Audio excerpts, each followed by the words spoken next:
नमस्कार दोस्तों, स्वागत है आपका हमारे YouTube channel star GK group में। आज हम आपके लिए एक बहुत ही महत्वपूर्ण टॉपिक लेकर आए हैं। टॉपिक है नई शिक्षा नीति है 2020 जो लागू हो गई है। पता होगा आपको इसके बारे में। तो इस टॉपिक से जो नई शिक्षा नीति है, इस नई शिक्षा नीति से आने वाली प्रत्येक एग्जाम में 2 या 3 क्वेश्चन जरूर पूछे जाएंगे, चाहे एसएससी की हो, दिल्ली पुलिस की हो, रेलवे की हो, चाहे राजस्थान की कोई वैकेंसी हो, रीट, पटवार, पुलिस, कोई भी वैकेंसी हो, आने वाली हर एग्जाम में 2 या 3 क्वेश्चन इस टॉपिक से जरूर पूछे जाएंगे। चलिए शुरू करते हैं। टॉपिक है हमारा नई शिक्षा नीति 2020। नई जो शिक्षा नीति है, सबसे पहले बात करेंगे जो शिक्षा नीति 2020 है, यह लागू कब हुई। शिक्षा नीति 2020 यह लागू हुई 29 जुलाई 2020 को। सबसे पहला क्वेश्चन यही हो गया कि इसे मंजूरी कब मिली, लागू कब हुई। तो 29 जुलाई 2020 को इसे मंजूरी मिली, यह लागू हुई।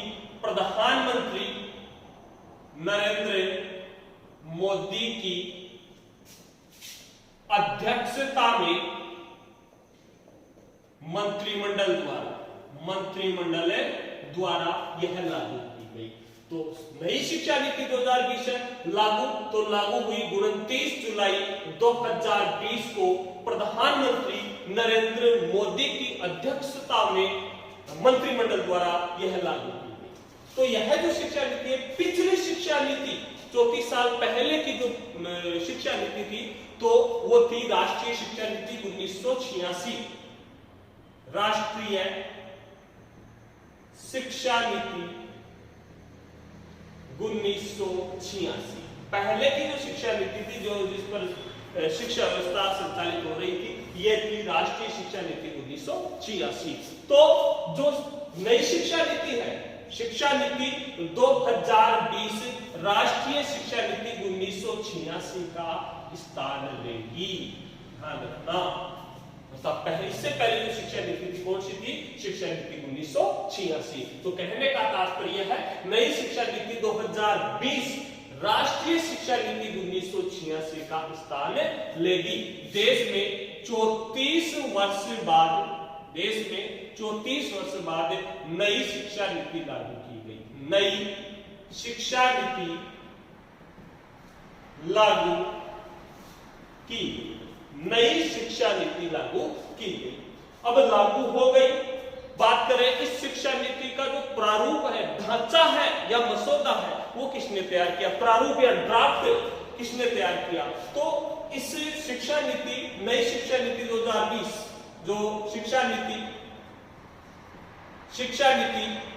2020 इसका जो ड्राफ्ट, मसौदा, प्रारूप ये तैयार किया था, ड्राफ्ट तैयार किया इसका के कस्तूरी रंगन की अध्यक्षता वाले पैनल में, एक पैनल जिसकी अध्यक्षता की के कस्तूरी रंगन ने इस पैनल की अध्यक्षता की, और ये पैनल है नई शिक्षा नीति 2020 का ड्राफ्ट तैयार किया। ध्यान रखना, आपसे पूछे क्वेश्चन बन जाए कि जो शिक्षा नीति 2020 है, नई शिक्षा नीति 2020 का ड्राफ्ट या प्रारूप या जो मसौदा है, वो किसने तैयार किया? तो ये तैयार किया के कस्तूरी रंगन की अध्यक्षता वाले पैनल ने इस ड्राफ्ट को तैयार किया। के कस्तूरी रंगन कौन? ये इसरो के चीफ भी रहे हुए हैं। पहले यह इसरो के चीफ थे, तो इसरो के पूर्व चीफ थे कौन? के कस्तूरी रंगन। अब जो ड्राफ्ट तैयार हुआ, इस ड्राफ्ट में 3 साल लगे। नई शिक्षा नीति 2020 का जो ड्राफ्ट प्रारूप ढांचा, इसे बनाने में 3 साल लगे। 2017, 18 और 19, 17, 18 और 19 3 साल का समय लगा इस प्रारूप को तैयार करने में, इस ड्राफ्ट को तैयार करने में। और यह लगभग 6.5 पेजों का है। कितने पेज हैं इसके? 650 650 पेज है, लेकिन हम 650 में से मुख्य मुख्य जो बदलाव है, विशेषता कह सकते हैं हम, उनको ही पढ़ेंगे। तो जो ड्राफ्ट है 3 साल का समय लगा तैयार किया इस पैनल ने, कस्तूरी रंगन के पैनल ने 3 साल लगी, 17, 18, 19 और इसमें 650 पेज हुआ। ठीक है, अब हम देखेंगे क्या क्या बदलाव होंगे इनमें। तो पहला जो बदलाव है, सबसे बड़ा बदलाव यही है कि आपका जो मंत्रालय है शिक्षा से संबंधित मानव संसाधन विकास मंत्रालय, यह एक मंत्रालय है, मानव संसाधन विकास मंत्रालय। इस मंत्रालय का नाम बदलकर शिक्षा मंत्रालय कर दिया गया है। शिक्षा मंत्रालय, ध्यान रखना, वेरी वेरी मोस्ट क्वेश्चन, जो आपका सबसे बड़ा होने वाला बदलाव है इस शिक्षा नीति का, उसमें जो मंत्रालय है उस मंत्रालय का नाम ही बदल दिया है कि मानव संसाधन विकास मंत्रालय। मानव संसाधन विकास जो मंत्रालय है इसका नाम बदलकर शिक्षा मंत्रालय कर दिया गया है। अब एक एग्जाम्पल के लिए एग्जाम्पल देखो, कोई क्वेश्चन है, हम अक्सर पढ़ते हैं कि जो मंत्रालय है इसका मंत्री होगा। जैसे आपसे पूछे मानव संसाधन विकास मंत्रालय के जो मंत्री है वो कौन है, इस मंत्रालय के मंत्री कौन है, मानव संसाधन विकास मंत्री कौन है, तो रमेश पोखरियाल निशंक, रमेश पोखरियाल निशंक। लेकिन क्वेश्चन अब घुमाकर दे दे कि भारत के शिक्षा मंत्री कौन है, भारत के शिक्षा मंत्री कौन है, तो वही होंगे रमेश पोखरियाल निशंक। क्यों? क्योंकि मानव संसाधन विकास मंत्रालय का नाम बदलकर रख दिया शिक्षा मंत्रालय। तो ध्यान रखना इस चीज का, शिक्षा मंत्रालय है, नया नाम है। इससे पहले अगर हम पीछे चले, कब? 1985 में। 1985 से पहले इस मानव संसाधन विकास जो मंत्रालय है इसका पहले नाम शिक्षा मंत्रालय था। ध्यान रखना, देखो हम फिलहाल बात कर रहे हैं मानव संसाधन विकास मंत्रालय की। इस नीति के तहत, नई शिक्षा नीति के तहत मानव संसाधन विकास मंत्रालय का नाम बदलकर शिक्षा मंत्रालय कर दिया गया है। लेकिन 1985 से पहले हम देखें तो इसका शिक्षा मंत्रालय था। क्या नाम था?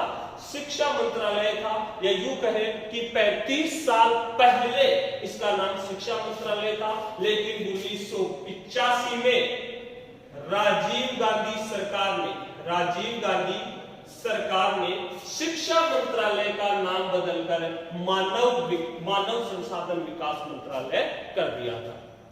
अरे सुनो, मानव संसाधन विकास मंत्रालय है, इसका नाम बदलकर रख दिया गया शिक्षा मंत्रालय।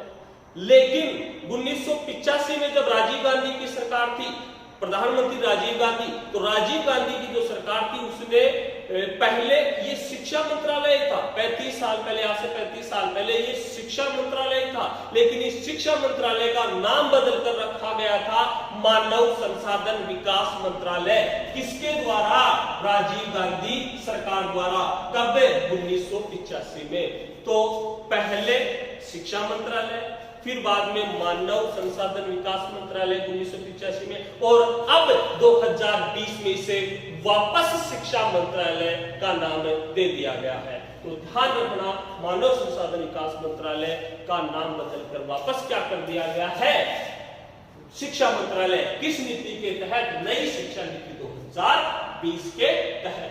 तो यह मैटर है, कुछ ध्यान रखना, ये इस नीति से संबंधित महत्वपूर्ण क्वेश्चन बन सकते हैं आपके। नए दोबारा देखो, नई शिक्षा नीति 2020 लागू कब हुई? 29 जुलाई 2020 को प्रधानमंत्री नरेंद्र मोदी की अध्यक्षता में मंत्रिमंडल द्वारा यह लागू की गई। यह राष्ट्रीय शिक्षा नीति 1986 का स्थान लेगी, अर्थात जो शिक्षा नीति है 2020 नई शिक्षा नीति है, ये किसका स्थान लेगी? राष्ट्रीय शिक्षा नीति 1986 का स्थान लेगी। 34 वर्ष बाद भारत में नई शिक्षा नीति लागू की गई है। शिक्षा नीति 2020 का जो ड्राफ्ट तैयार किया था के कस्तूरी रंगन की अध्यक्षता वाले पैनल में, और बताया गया है कि 3 साल लगे इस पैनल को, इस ड्राफ्ट को तैयार करने में। 17, 18, 19 650 पेज है, और कस्तूरी रंगन इसरो के पहले चीफ भी रहे हुए हैं।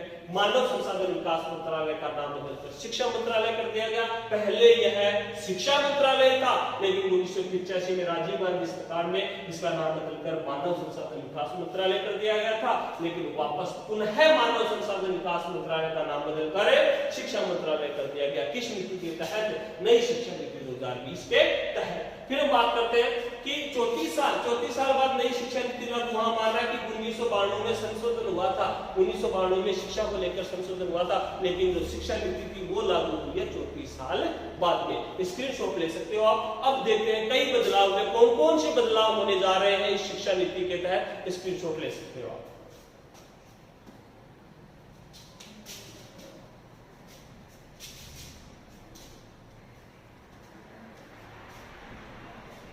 अब कौन कौन से बदलाव होने वाले हैं, जिनमें पहले बात करेंगे मातृभाषा को बढ़ावा देना। मातृभाषा को बढ़ावा देना, बदलाव देखेंगे पहले। मातृभाषा को बढ़ावा देना। पहली जो विशेषता या बदलाव हम देख रहे हैं इसमें कि मातृभाषा को बढ़ावा देना। मातृभाषा में जैसे समझे इसे कि कक्षा 5 तक के विद्यार्थियों को मातृभाषा में शिक्षा का प्रावधान। बात करें कि कक्षा 5 तक के जो भी विद्यार्थी है, कक्षा 5 तक के सभी विद्यार्थियों को मातृभाषा में शिक्षा दी जाएगी। मातृभाषा में शिक्षा दी जाएगी। इसके अलावा इसी में ही हम नेक्स्ट पॉइंट देखें, मातृभाषा को बढ़ावा देना। इसमें ही हम देखें कि विद्यार्थियों को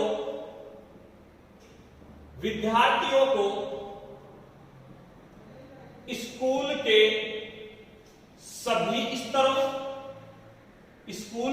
सभी स्तरों तथा उच्च शिक्षा में संस्कृत को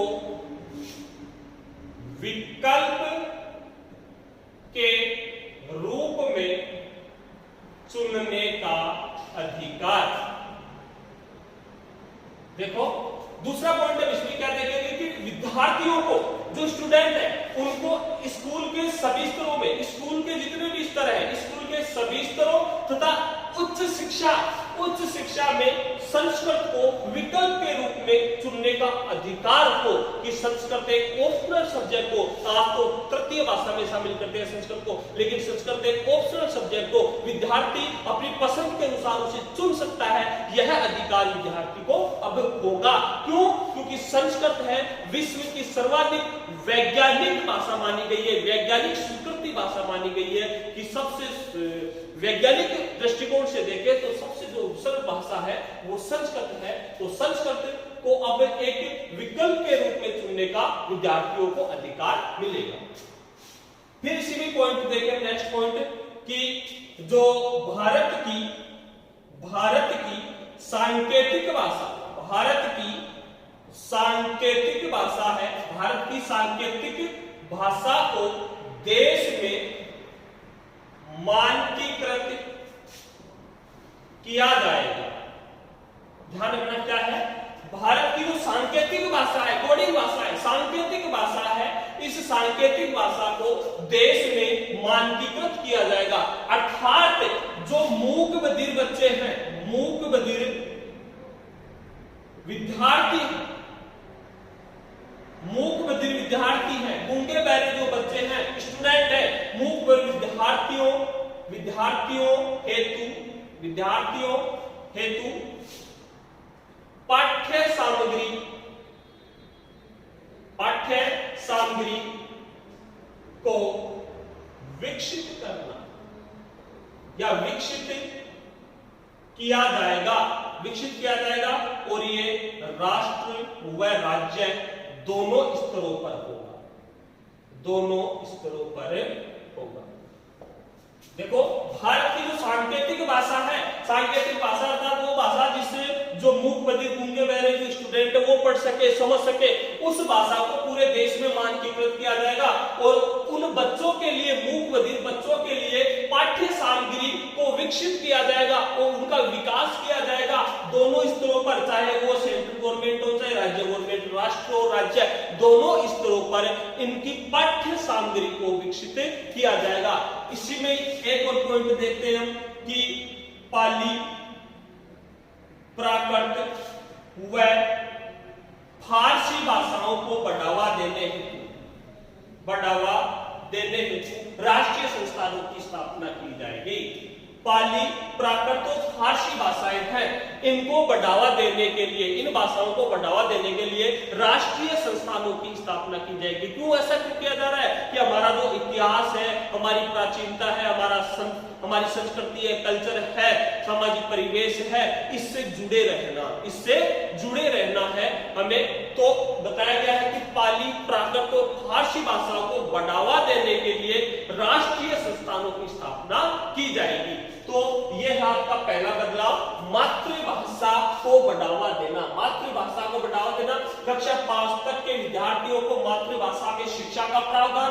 इसी में दूसरा पॉइंट, विद्यार्थियों को स्कूल के सभी स्तरों तथा उच्च शिक्षा में संस्कृत को विकल्प के रूप में चुनने का अधिकार।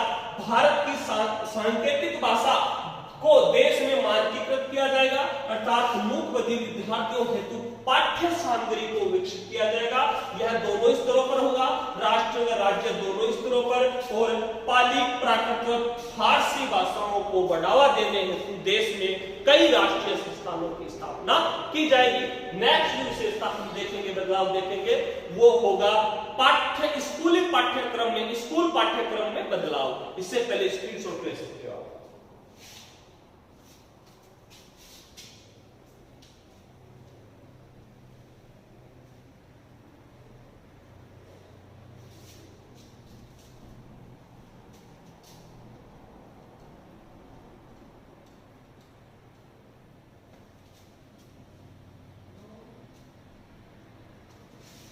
नेक्स्ट होगा आपका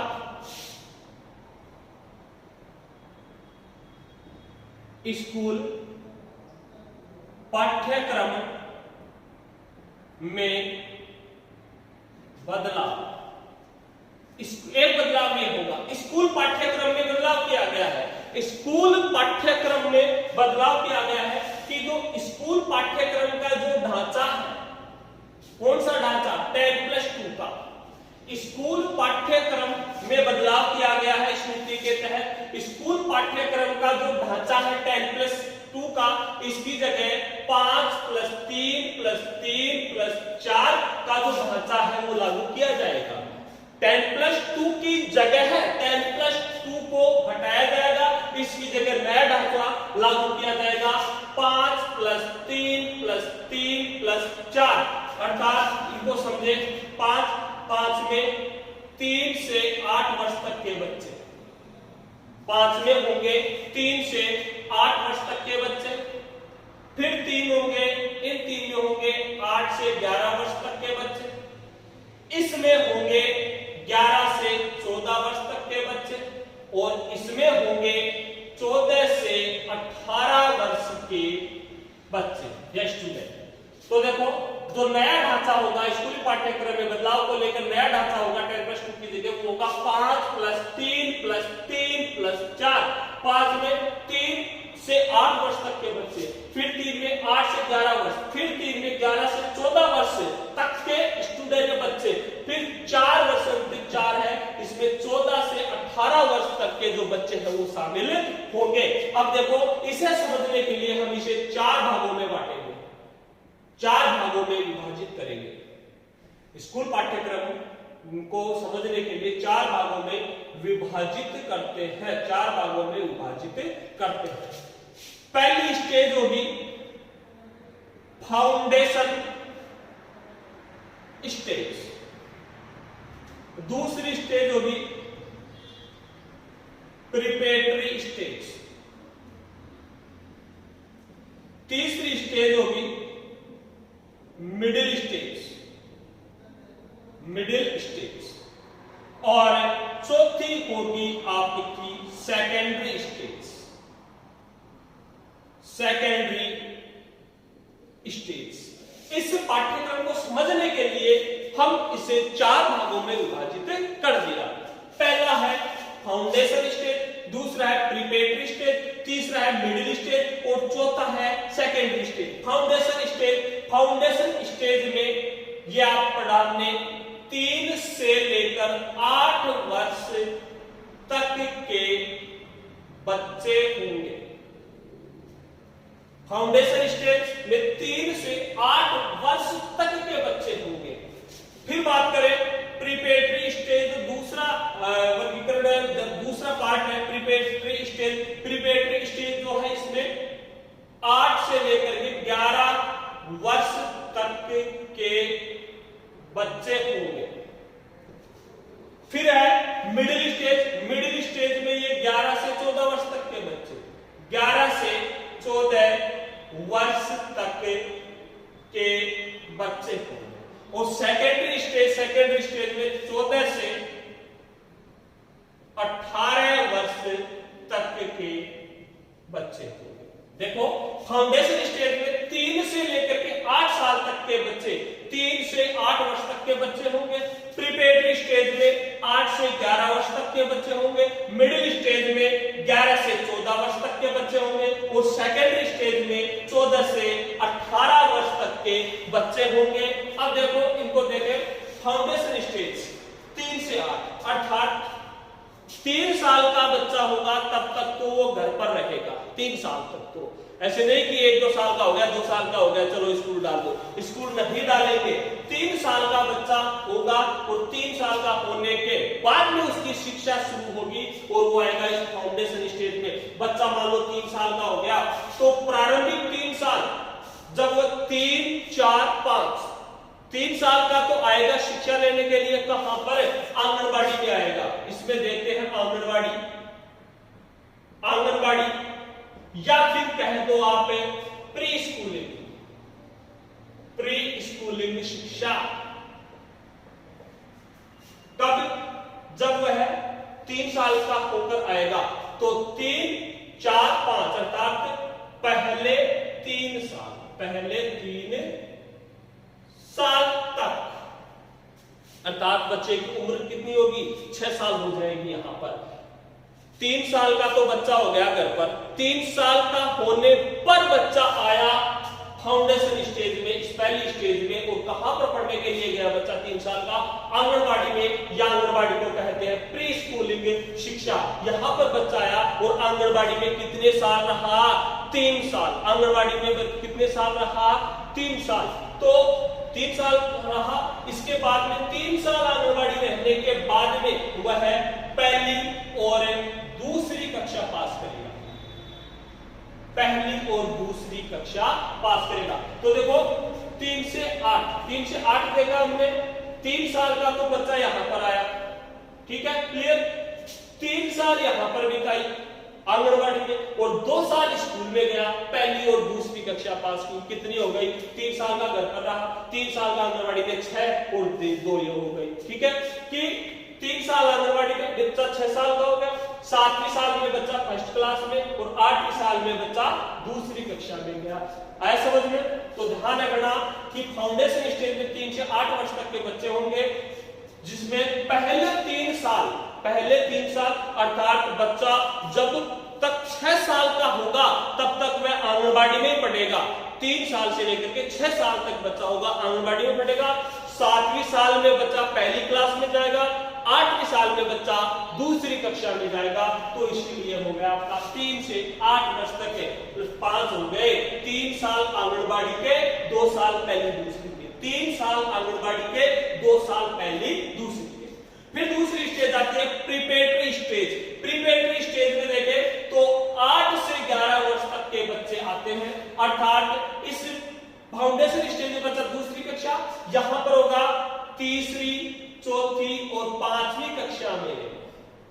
8, 9, 10, 11 3 साल हो गए तो 8 से 11 वर्ष तक तक के बच्चे यहाँ इस प्रिपरेटरी स्टेज में तीसरी कक्षा पढ़ेंगे, चौथी कक्षा पढ़ेंगे और पांचवी कक्षा पढ़ेंगे। फिर आ जाओ मिडिल स्टेज में। मिडिल स्टेज में आयु होगी 11 से 14 वर्ष तक के बच्चे, 11 से 14 वर्ष तक के बच्चे 3 साल हुई, तो यहाँ पर बच्चे कक्षा 6, कक्षा 7 और कक्षा 8, 6, 7, 8 मिडिल स्टेज में। और सेकेंडरी स्टेज में बच्चे पढ़ेंगे 14 से 18 वर्ष तक के बच्चे होंगे, तो 4 साल हो गए, तो कक्षा 9, कक्षा 10, यहां लिख देता हूं कक्षा 9, कक्षा 10, कक्षा 11, कक्षा 12। ये ढांचा हो गया आपका। इसमें फाउंडेशन स्टेज में 5, प्रिपरेटरी स्टेज में 3, मिडिल स्टेज में 3 और सेकेंडरी स्टेज में 4। तो देखो 3 साल आंगनबाड़ी में, 2 पहली और दूसरी कक्षा होगी, 5 साल हो गई। फिर 3, 4, 5, 6, 7, 8। देखो इसमें हो गई 3 + 2 बराबर आंगनबाड़ी 1, 2। फिर यहां पर हो गया आपकी तीसरी, चौथी, पांचवी, तीसरी, चौथी, पांचवी मिडिल स्टेज में होगी 6, 7, 8 और सेकेंडरी स्टेज में होगी 9, 10, 11, 12। ये हो गया आपका 5 + 3 + 3 + 4, 5, 3, 3, 4। अर्थात ये स्कूली पाठ्यक्रम में जो बदलाव हुआ है उसका ये नया ढांचा है। किसकी जगह है? 10+2 की जगह, 10+2 की जगह। तो ये समझ लेना, अच्छी तरीके से समझ लेना। इसमें जरूर क्वेश्चन पूछे जाएंगे, कंफ्यूज करने वाला है, लेकिन मैंने अच्छी तरीके से समझा दिया है। इसे दोबारा देख लेना चाहे वीडियो तो शानदार तरीके से इसे हमें समझना है। और इसमें हम देखें तो 2 क्वेश्चन और निकल रहे हैं यहाँ पर कि जो शिक्षा का अनिवार्य अधिकार था, शिक्षा का अनिवार्य जो अधिकार था, अनिवार्य अधिकार बच्चे का, शिक्षा का अनिवार्य अधिकार था 6 से 14 वर्ष तक का बच्चा होगा उसे शिक्षा कंपलसरी है। ये क्वेश्चन आता था पहले। ये अधिकार था बच्चों को कि जब तक बच्चा कम से कम 6 और ज्यादा से ज्यादा 14, 6 से 14 वर्ष तक का बच्चे को शिक्षा का अनिवार्य अधिकार है। तो ये अब चेंज हो गया। कैसे? ये देखो, 3 कम से कम हमने देखा 3 से 8, तो प्रारंभिक शिक्षा की उम्र कितनी हो गई बच्चे की? 3 और अधिकतम कितनी हो गई? 8। तो ये अब शिक्षा का अनिवार्य अधिकार है ना, 6 से 14 की जगह ये 3 से 18 वर्ष हो गया कि 3 से लेकर 18 वर्ष तक का जो बच्चा है उसे शिक्षा का अधिकार है वो अनिवार्य है। तो ध्यान रखना, इस 6 से 14 वर्ष को की जगह आ गया है 3 से 18 वर्ष। नए डेटा आ गए हैं 6 से 14 वर्ष तक के बच्चे की जगह आ गए 3 से 18 वर्ष से। अब इसमें एक तो यह आ गया कि शिक्षा का अनिवार्य जो अधिकार है वो कितना है? 6 से 14 की नहीं है, 3 से 18 वर्ष तक के उम्र के बच्चे होंगे। और फिर बात करें इसमें, जैसे शिक्षा का जो प्रारंभिक उम्र है, कम से कम उम्र है, प्रारंभिक उम्र कितनी है शिक्षा की? पहले 6 वर्ष थी, अब कितनी हो गई? 3 वर्ष। प्रारंभिक उम्र 3 और लास्ट में अधिकतम पूछे तो 18।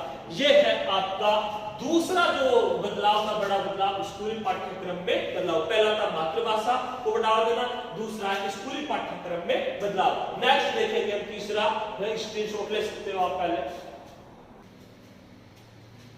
नेक्स्ट बात करें हम स्कूली शिक्षा में 100% सकल नामांकन अनुपात के साथ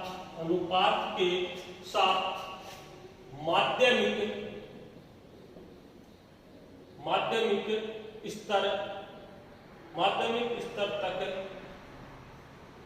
एजुकेशन फॉर ऑल का लक्ष्य। नेक्स्ट जो बदलाव होगा हमारा यह है स्कूली शिक्षा में 100% सकल नामांकन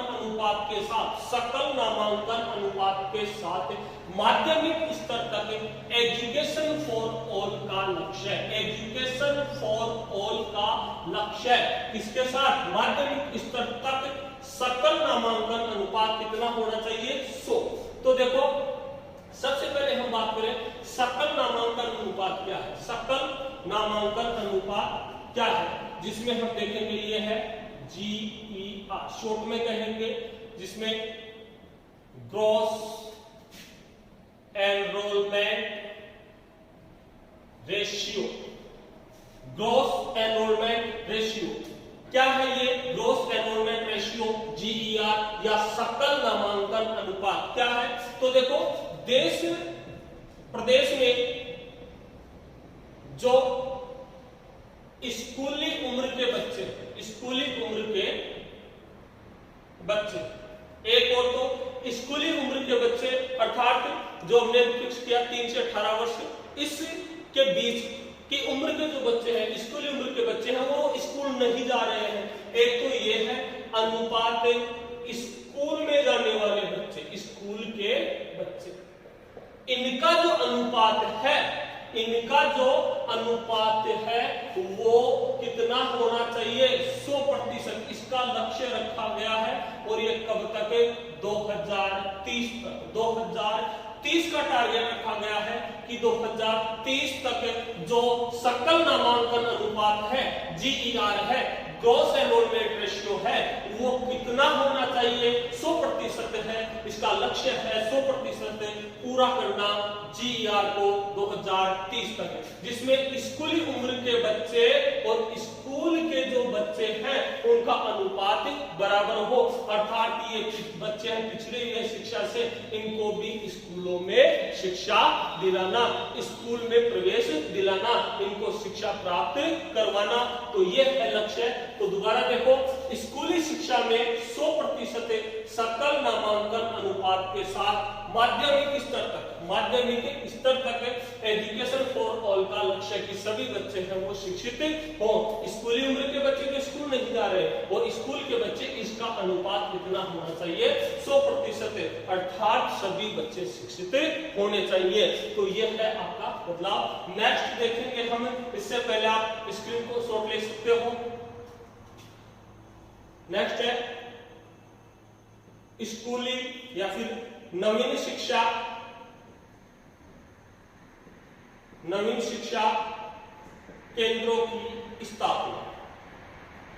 नवीन शिक्षा केंद्रों की स्थापना, नवीन शिक्षा केंद्रों की स्थापना कि जैसे अभी हमने देखा कि स्कूली उम्र के जो बच्चे हैं, स्कूली उम्र के जो बच्चे हैं या फिर ऐसे बच्चे जो शिक्षा से दूर हो गए हैं, जो शिक्षा से दूर हो गए हैं, तो शिक्षा से दूर हो रह रहे जो बच्चे हैं 2 करोड़ बच्चे, 2 करोड़ बच्चे शिक्षा से जो बच्चे दूर हो चुके हैं, इन 2 करोड़ बच्चों को शिक्षा दिलाना, इनके लिए नवीन शिक्षा केंद्रों की स्थापना की जाएगी, नई स्कूलें खोली जाएंगी, ताकि जो बच्चे हैं स्कूली उम्र के बच्चे जो शिक्षा नहीं ले पा रहे हैं, काम करने लग गए हैं, पढ़ नहीं रहे हैं, इन बच्चों को पढ़ाने के लिए नए शिक्षण संस्थान की स्थापना की जाएगी, नई शिक्षा केंद्रों की स्थापना की जाएगी और ये बच्चे कितने हैं? 2 करोड़, अर्थात इन 2 करोड़ बच्चों को भी पढ़ाया जाएगा और लक्ष्य है आपका 2030, लक्ष्य है आपका 2030।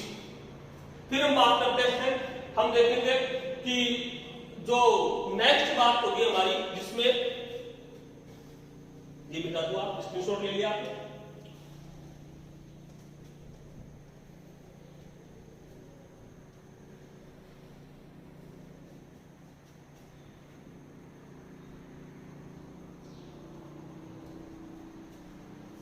नेक्स्ट जो बदलाव होगा ये होगा 10वीं व 12वीं, 10वीं व 12वीं बोर्ड परीक्षाएं होंगी आसान। जो बोर्ड परीक्षा है 10वीं 12वीं, ये आसान होंगी। कैसे? कि एक तो सुझाव दिया गया है कि 2 बार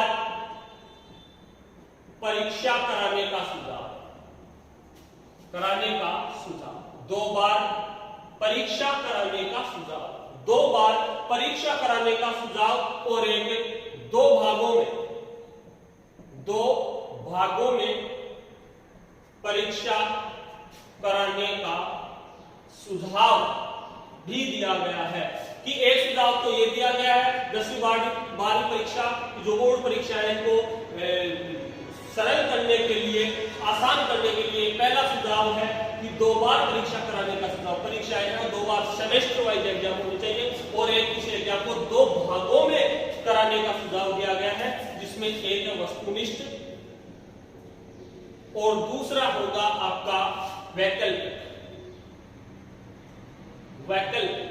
तो ये 2 सुझाव हैं जो 10वीं और 12वीं परीक्षा की जो बोर्ड परीक्षाएं हैं वो क्या होंगी, आसान होगी।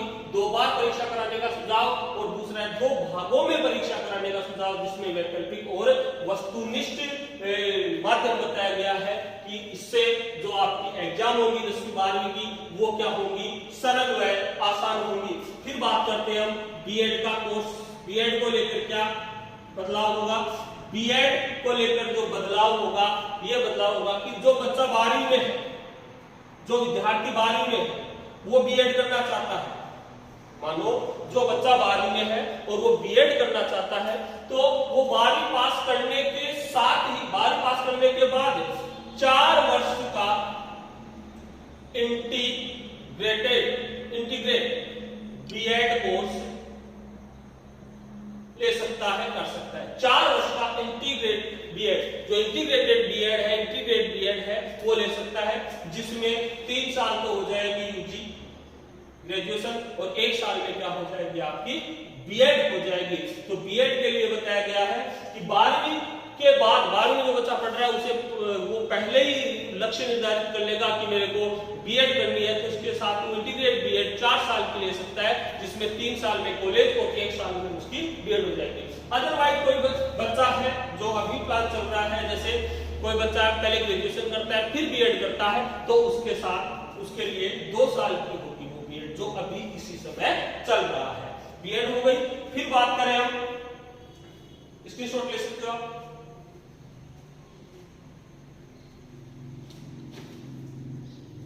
फिर बात करें नेक्स्ट जो बदलाव है, ये भी इंपोर्टेंट बदलाव, महत्वपूर्ण बदलाव है। एमफिल की समाप्ति। एमफिल की समाप्ति। एमफिल की जो समाप्ति है, एमफिल की समाप्ति में हम बात करें कि जो जैसे कोई पीएचडी करते हैं, किसी को पीएचडी करनी है, पीएचडी इससे पहले आपको 12वीं, फिर ग्रेजुएशन, फिर पोस्ट ग्रेजुएशन जो पीजी होती है, पीजी के बाद में जो होती है एमफिल, पीजी फिर एमफिल और एमफिल के बाद में पीएचडी होती थी। अब इस एमफिल को हटा दिया गया है। पीजी करने के बाद जो विद्यार्थी है सीधा पीएचडी कर सकता है, विद्यार्थी सीधे पीएचडी कर सकते हैं। नेक्स्ट बात करें उच्चतर शिक्षा। उच्चतर शिक्षा में क्या प्रावधान है? उच्चतर शिक्षा का जो जीईआर है, सकल नामांकन अनुपात उच्च शिक्षा या उच्चतर कैसे कर सकते?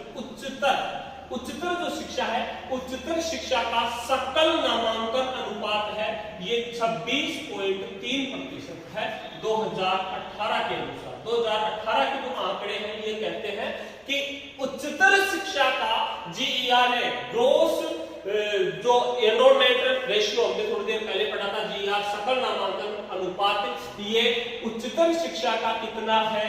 26.3% है और 2018 के आंकड़े हैं। इसे बढ़ाकर 50% तक करना लक्ष्य क्या रखा गया है? उच्चतर शिक्षा का सकल नामांकन अनुपात, उच्चतर शिक्षा का सकल नामांकन अनुपात है, इसे 26.3% से बढ़ाकर 50% रखने का लक्ष्य किया गया है। कब तक? 2035 तक रखा गया है। देखो इसका 100 नहीं रखा गया है, न तो रखा गया है और न हो सकता है। क्यों? क्योंकि उच्चतर शिक्षा, मान लो हमारे देश में बहुत से ऐसे हैं विद्यार्थी जो 10वीं और 12वीं के बाद में जॉब लग जाते हैं, प्राइवेट या गवर्नमेंट जॉब भी होती है, प्राइवेट भी होती है, तो वो उच्चतर शिक्षा से वंचित हो जाते हैं। तो उन्हें यह कराना इतना आसान नहीं है और हो भी नहीं सकता, सरकार भी नहीं चाहती। इसीलिए 50% रखा गया है लक्ष्य। व्यवसायिक शिक्षा सहित है, ये व्यवसायिक शिक्षा सहित रखा गया है। फिर बात करें उच्चतर शिक्षण संस्थान को, उच्चतर शिक्षा को बढ़ावा देने के लिए उच्चतर शिक्षण संस्थानों में, जो भी उच्चतर शिक्षण संस्थान है, उच्चतर शिक्षण संस्थानों में 3.5 करोड़ 3.5 करोड़ सीटें बढ़ाई जाएगी, सीटें और जोड़ी जाएंगी कि जो उच्चतर शिक्षण संस्थान है, उच्चतर शिक्षण संस्थानों में 3.5 करोड़ सीटें स्टूडेंटों के लिए, विद्यार्थियों के लिए 3.5 करोड़ सीटें और जोड़ी जाएंगी। और इसी में प्रावधान है जो यूजी है आपका, यूजी अंडर ग्रेजुएट यूजी है, यह 3 साल में होती है, इसे 3 वर्ष से बढ़ाकर 4 वर्ष का प्रावधान किया गया है। 4 वर्ष का प्रावधान किया गया है कि यूजी है 3 साल में होती है, इसे 4 वर्ष का प्रावधान किया गया है। जो यूजी है अंडर ग्रेजुएट वो 4 साल में हो। इसके लिए प्रावधान है कि अगर कोई व्यक्ति 1 साल पढ़ता है, 1 वर्ष पढ़कर पढ़ाई छोड़ देता है, 1 वर्ष पढ़कर छोड़ देता है, तो उसे भी डिग्री मिलेगी, उसे 1 साल की डिग्री मिलेगी, उसे अंडर ग्रेजुएट की, ग्रेजुएशन की 1 साल की डिग्री मिलेगी। अगर कोई 2 वर्ष पढ़कर छोड़ता है, 2 वर्ष बाद छोड़ देता है, तो उसे डिप्लोमा मिलेगा, उसे डिप्लोमा मिलेगा। 3 वर्ष पढ़कर छोड़ देता है, उसे बैचलर डिग्री मिलेगी, बैचलर डिग्री मिलेगी। और 4 वर्ष पूरा पढ़ता है, 4 वर्ष बाद में छोड़ता है, तो उसे शोध सहित बैचलर डिग्री मिलती है, बैचलर डिग्री। देखो क्या समझे इससे कि आज के दौर में जो ग्रेजुएशन हो रही है, अंडर ग्रेजुएट हो रही है, इसमें क्या होता है, जैसे मान लो हमने एडमिशन ले लिया, फर्स्ट ईयर करके छोड़ दिया, सेकंड ईयर करके छोड़ दिया, हमारा कोई मतलब नहीं, वो डिग्री हमें नहीं मिलेगी। लेकिन 4 वर्ष के प्रावधान में क्या है, अगर कोई विद्यार्थी 1 साल पढ़कर छोड़ देता है तो उसे डिग्री मिलेगी, 2 वर्ष पढ़ करके छोड़ता है तो उसे डिप्लोमा, 3 वर्ष बाद में उसे पूरी डिग्री मिलेगी, और 4 वर्ष के बाद में छोड़ता है, पूरी करता है, उसे शोध सहित बैचलर डिग्री मिलती है। और 4 वर्ष करने के बाद अगर कोई आगे बढ़ता है 4 वर्ष के बाद में, तो वो 1 साल में बीएड कर सकता है और 1 साल में वो पीजी कर सकता है। ये इसके लिए प्रावधान होंगे। 1 साल में बीएड होगी कब, जब 4 साल पूरे पढ़ने के बाद में 1 साल में बीएड कर सकता है और 1 साल में वो पीजी कर सकता है। फिर इस उच्चतर शिक्षा को बढ़ावा देने के लिए, इस उच्चतर शिक्षा को आगे बढ़ाने के लिए, इसमें भारतीय उच्च शिक्षा आयोग का गठन, भारतीय उच्च शिक्षा आयोग का गठन किया जाएगा। उच्चतर शिक्षा में बढ़ावा देने के लिए भारतीय उच्च शिक्षा आयोग का गठन किया जाएगा, लेकिन इसमें चिकित्सा व कानूनी शिक्षा नहीं होगी। चिकित्सा व कानूनी संबंधी शिक्षा है, चिकित्सा व कानूनी शिक्षा को छोड़कर से सभी जो शिक्षा है वो भारतीय उच्च शिक्षा आयोग के तहत होगी। उच्च शिक्षा आयोग का गठन किया जाएगा चिकित्सा व कानूनी शिक्षा को छोड़कर। नेक्स्ट हम देखते हैं, स्क्रीनशॉट आप ले सकते हो।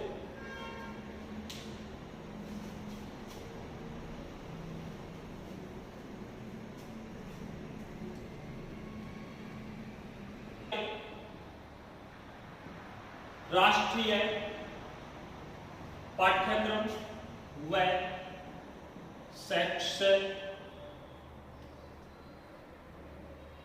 शैक्षणिक ढांचा, राष्ट्रीय पाठ्यक्रम व शैक्षणिक ढांचा, इसमें क्या प्रावधान है कि जो 8 वर्ष तक के बच्चे हैं, 8 वर्ष तक के बच्चे, 8 वर्ष तक के जो भी बच्चे हैं, इसमें हम देखेंगे 8 वर्ष तक के बच्चे अर्थात 5वीं कक्षा तक का बच्चा, कक्षा 5 तक का बच्चा, इसके लिए जो एनसीईआरटी है, एनसीईआरटी को कहा गया है कि आप है 8 वर्ष तक के बच्चों के लिए एक राष्ट्रीय पाठ्यक्रम अपनाओ, एक राष्ट्रीय पाठ्यक्रम अपनाओ तथा शैक्षणिक ढांचा का विकास किया जाए, अर्थात सभी राज्यों में एक ही पाठ्यक्रम हो। 8 वर्ष के बच्चों तक, 8वीं कक्षा नहीं, 8 वर्ष के बच्चों तक, जो 5वीं कक्षा तक होंगे, 8 वर्ष के बच्चों तक सभी राज्यों में एक ही पाठ्यक्रम लागू करें। कौन? एनसीईआरटी। एनसीईआरटी को ये दिया, कहा गया, जिम्मेदारी दी गई है। नेक्स्ट है आपकी बुनियादी साक्षरता और संख्यात्मक ज्ञान।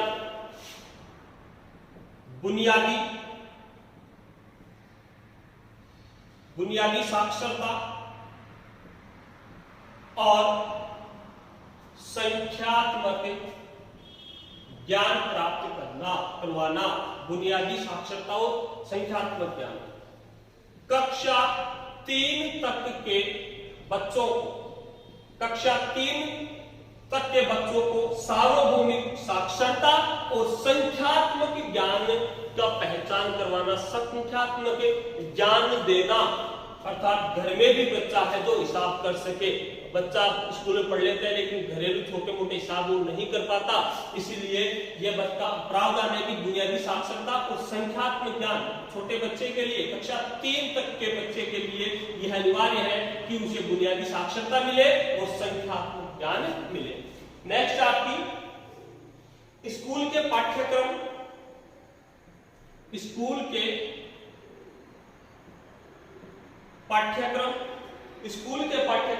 और अध्यापन कला में सुधार।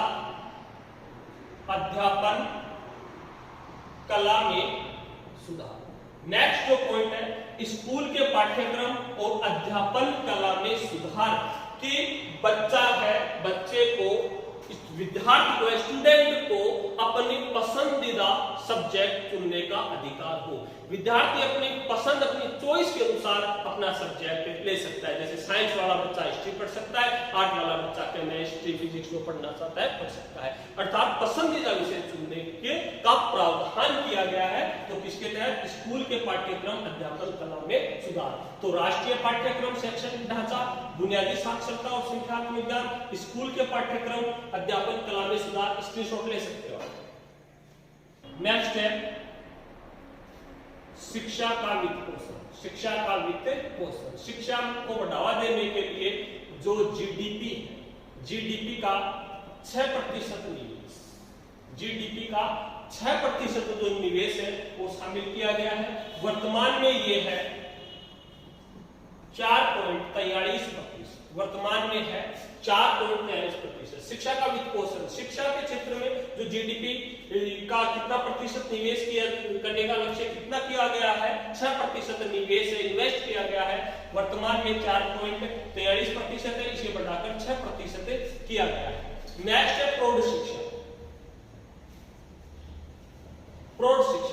शिक्षा में क्या है? जो युवा है, पढ़ाई छोड़ चुके या प्रौढ़ है, बुजुर्ग है, उनको भी 100% शिक्षित करना, उन सबको शिक्षित करना। तो प्रौढ़ शिक्षा को 100% करना कब तक?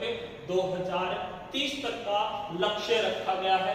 इसके अलावा बताया गया है प्रभावकारी व पारदर्शी भर्ती। जिसमें जो भर्ती होती है एग्जाम, जिसमें प्रभावकारी होना चाहिए, किसी भी प्रकार का कोई पक्ष विपक्ष नहीं होना चाहिए, पारदर्शी एग्जाम होनी चाहिए। इसमें मेन जो टारगेट रखा गया है कि जो टीचिंग लाइन है उसमें जो इंटरव्यू होता है, इंटरव्यू को हटाया जाएगा। इसीलिए प्रभावकारी व पारदर्शी भर्ती का प्रावधान भी किया गया है। इसके अलावा पदोन्नति, जो प्रमोशन होगा वो उसका कार्य देखकर या फिर कार्य प्रदर्शन आकलन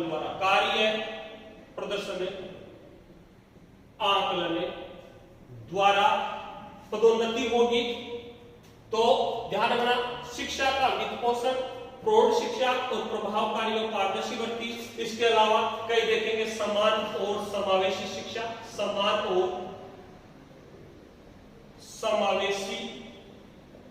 शिक्षा, डिजिटल व ऑनलाइन शिक्षा को बढ़ावा देना। और फिर बात करें विद्यार्थियों के लिए वित्तीय सहायता। विद्यार्थियों के लिए वित्तीय सहायता। तो ये थे दोस्तों इस नई शिक्षा नीति 2020 के कुछ महत्वपूर्ण तथ्य जो आपके आने वाली हर एग्जाम में लगभग इनमें से क्वेश्चन जरूर पूछे जाएंगे। तो इन्हें ये एक बार समझ में नहीं आएंगे, आप वीडियो को एक बार दो बार जरूर देखना और अच्छी तरीके से तैयार करना। मैं गारंटी के साथ कहता हूँ आने वाली हर एग्जाम में इसमें एक क्वेश्चन जरूर होगा। शेयर करो, लाइक करो, सब्सक्राइब करो और कमेंट्स जरूर करो, क्योंकि आपके कमेंट्स ही हमारी ऊर्जा के स्रोत हैं। नमस्कार दोस्तों, धन्यवाद, जय श्री राम।